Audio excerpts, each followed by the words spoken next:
அடுத்ததாக என்ன முயற்சி செய்யலாம் என்று பார்த்து ஆண்டாள் நாச்சியார் அடுத்த முயற்சியை செய்ய தொடங்குகிறாள். இதெல்லாம் எம்பெருமானை பிரிந்திருக்கக்கூடிய வருத்தத்தினாலே, ஆற்றாமையினாலே செய்யக்கூடிய காரியங்கள்.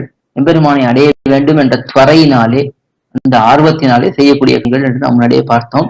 அப்பொழுது அவளுக்கு ஞாபகம் வருகிறது, முன்பு எம்பெருமானுடன் கூடியிருந்தாள் ஆண்டாள் நாச்சியார். அந்த சமயத்திலே இவர்கள் பேசக்கூடிய வார்த்தையை கேட்டு அந்த குயிலானது மறு வார்த்தை பேசுமாம். என்ன இருந்தாலும் கூடல் என்பது ஒரு அச்சேதன கிரியை என்று பார்த்தோம், ஒரு செயல்தான் அது.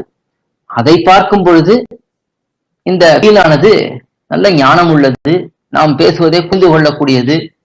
அப்படி இருப்பதனாலே எம்பெருமாண்டத்திலே கொண்டு போய் நம்ம இந்த குயிலானது சேர்த்து விடும் என்று ஆண்டாள் நாச்சியார் அந்த குயிலின் காலிலே போய் விழுகிறாள். அந்த குயிலிலே காலை பிடித்துக் கொண்டு என்னை எம்பெருமானிடத்திலே, கண்ணன் பெருமானிடத்திலே போய் சேர்த்து வை என்று பிரார்த்திக்கிறாள். அந்த குயிலை போய் இவள் பிடித்து காரணம் என்ன?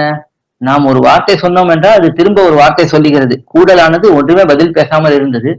அப்படி இருந்த நிலைக்கு இது எவ்வளவோ தேவலை.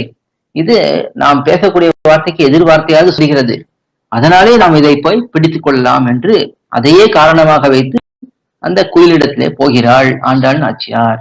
குயிலை போய் கேட்கலாமா என்று கேட்டுக்கொண்டு, அதற்கு இவர்கள் எப்படிப்பட்டவர்கள் பிராட்டிமார்கள், எம்பெருமானை பிரிந்திருக்கக்கூடிய காலத்திலே எதிரியை கூட பார்த்து, ராட்சசனை கூட பார்த்து கேட்பார்கள், என்னை எம்பெருமாண்டத்தில் சேர்த்து வைத்து விடேன் என்று கேட்கக்கூடியவர்கள். இந்த மாதிரி ஒரு அனுகூலமான ஒரு குயிலை பெற்றார்கள் என்றால் அதன் மூலமாக ஏன் முயற்சி செய்ய மாட்டார்கள் என்று காட்டுகிறார்.